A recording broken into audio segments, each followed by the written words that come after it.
Hello students, I welcome you all to Current Affair Lectures by Azad ICS Academy, and today we are going to look into the current affairs of 20th March. So let us see what are the important topics that we have for today. Before we go to the topics, let us discuss the questions for yesterday.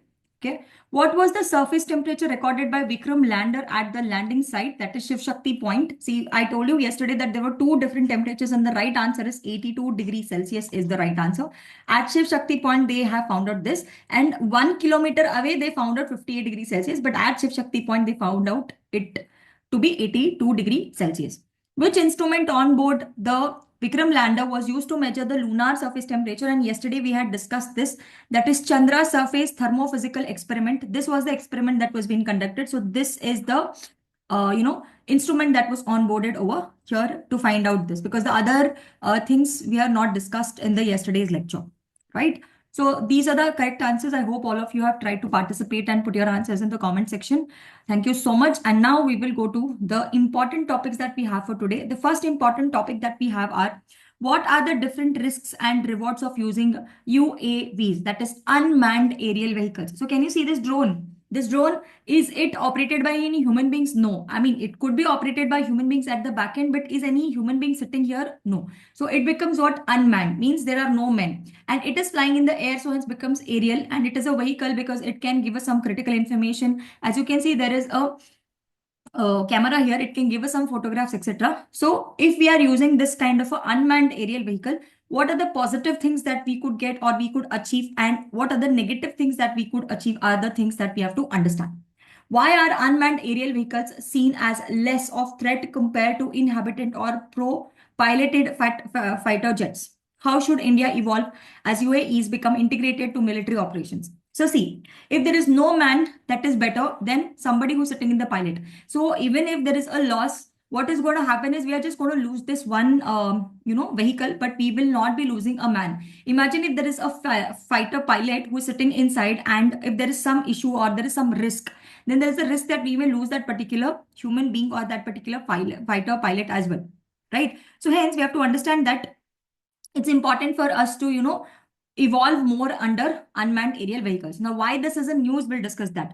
Two Chinese unmanned aerial vehicles were seen near Okinawa, prompting Japan to respond. Means they were asking Japan to respond, and that is what they were doing. However, UAEs were usually seen as less threatening than fighter jets due to the unmanned nature and limited combat capabilities. Means if you want, or if you want to help somebody, and if you're entering into some other countries, space, then what is going to happen is, if there is a person who is sitting inside, then they would feel there is a threat.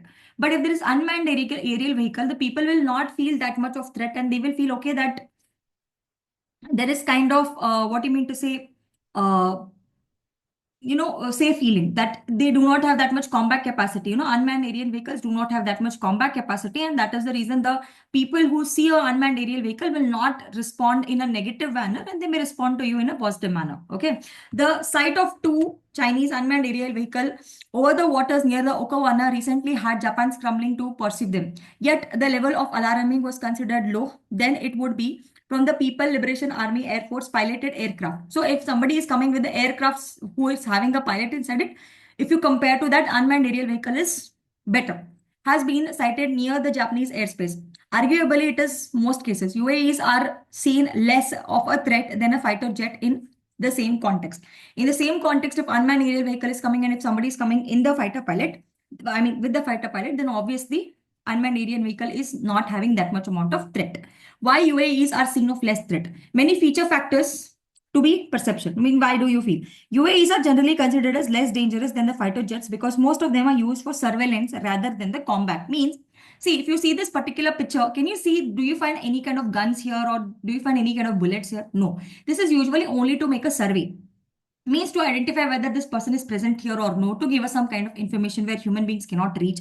So it can be used for surveying or collection of data rather than using it for a combat. It's not used for combat. Even armed UAVs have limited capabilities compared to the jet fighters. That means even if there are some weapons, it is not of that high equipped weapons. Okay. So since UAVs do not carry pilots, they are seen as less of direct instrument of state power. The risk of human casualties is eliminated, making UAE missions more acceptable. So as I already told you that you are not losing any life here, right? So hence it is better always to use this UAEs. Okay, losing a UAE is financial loss, burdensome than losing a manned aircraft. So if you're using a manned aircraft, you're losing the man also, you're losing the aircraft also. But if you're using a UAE, you're only losing the aircraft. It's just a financial burden, but not a human threat. So that are the reasons why you can say that UAVs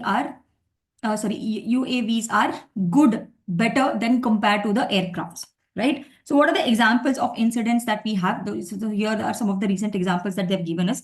In 2019, a surveillance UAV was shot down over a strategic waterway, but there was no major military response. So you can see an American surveillance drone was shot down by Iran over a Strait of Hormuz using a Iranian air to surface missile, but America did not have that much amount of this thing. They said that it was within their airspace, while the US claimed that it was flying over international waters. So tensions were already high. Then the US President Donald Trump ordered to strike, but it was not. It was soon aborted. Although US forces maintained readiness in the region, no overt military retaliation occurred. Since similarly, when Russia brought down America's MQ-9 Reaper UAV in 2019, there was no much major retaliation. So whenever there are UAVs, there are no much retaliations. You can see there is a kind of a peaceful ending that has happened because no loss of life basically has happened. These incidents show that UAEs, even when targeted, do not escalate tensions in the same as way as jet fighters. If there are jet fighters, then what is going to happen here is the person is lost and the big fighter jet is lost. So similarly, there are the UAVs, the tension is not much high and there is no much retaliation when it comes to UAVs. So encouraging the risk-taking behavior. See, since UAVs are not leading a major military response countries, okay, UAV missions are very less risky and cost-effective, making them attractive option for surveillance as well. So you can go for UAVs. Now, what are the challenges that we have in India? See, when it comes to India, there are a lot of challenges that we have. Now, what are the challenges that we have in India? See, UAEs are frequently used to smuggle arms, drugs across Indian Western borders without official accountability. So this is already happening in India, and it is one thing that India has not been able to, control much. Using costly missiles to destroy UAE is not suitable approach. And UAEs are being deployed near Indian eastern borders for surveillance, raising security concerns as well. Now, they are cost-effective strategies to counter UAVs without escalating tensions. We need to make sure that we are coming up with more UAVs. Now, what we have to consider in the future is that UAVs should be an integral part of a military operations. Indian defense strategy must evolve accordingly as well. Now, what are UAVs in simple? So see, risk of human life is very less if you're using UAE. It is cost-effective, versatile use. Okay, and small UAVs can also operate undetected. That means if it is from other country, it can use Seattle technology or stealth technology. That means what happens is if this is a UAE, it will if there is a radar here, it can escape this radar and just go into any place.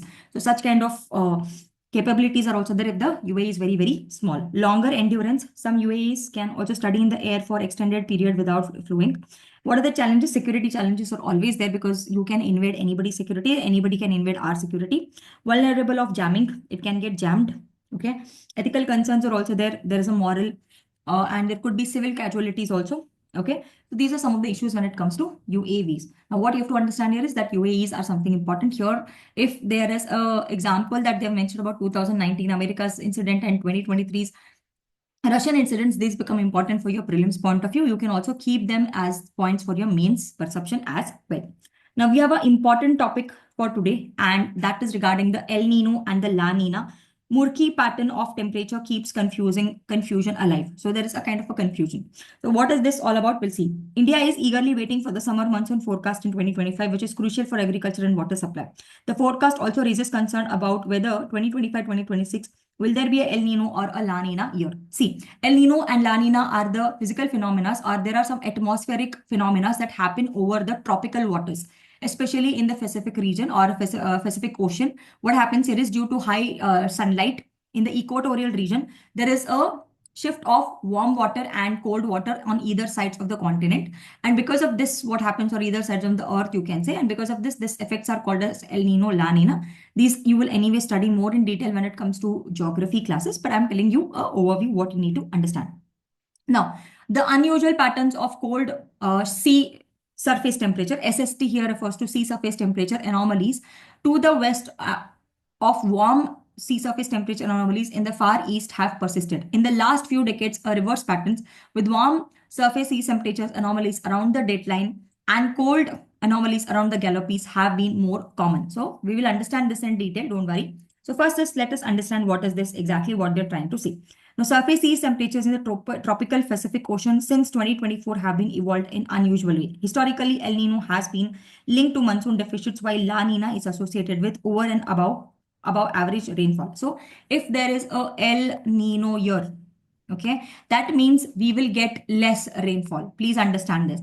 And if it is a La Nina year, okay, then India will get above average rainfall. This is something that we need to understand. So if you are studying Indian monsoon clearly, what are the factors that affect Indian monsoon?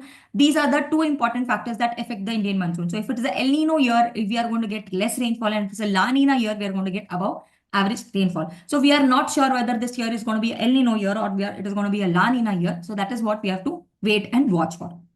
Okay. So as a surface sea temperature patterns in the tropical Pacific Ocean since 2024 have been evolved in an unusual way. Initially, forecast predicted strong La Nina for late 2024, but surface sea anomaly shifted unexpectedly. We were expecting that in 2024 we are going to get heavy rainfall, but that did not happen. We were thinking it would be a La Nina year, but it does not. It was not a La Nina year.